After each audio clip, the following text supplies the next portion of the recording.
তার মুখ আমি দেখিয়াছি, তাই আমি পৃথিবীর রূপ খুঁজিতে যাই না আর।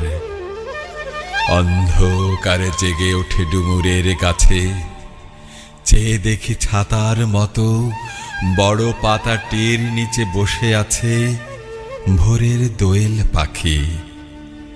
চারিদিকে চেয়ে দেখি পল্লবের স্তূপ।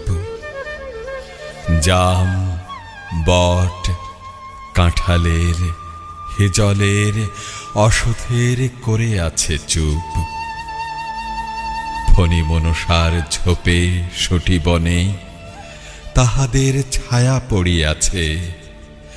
মধুকর ডিঙা থেকে না জানি সে কবে চাঁদ চম্পার কাছে। এমনি হিজল, বট,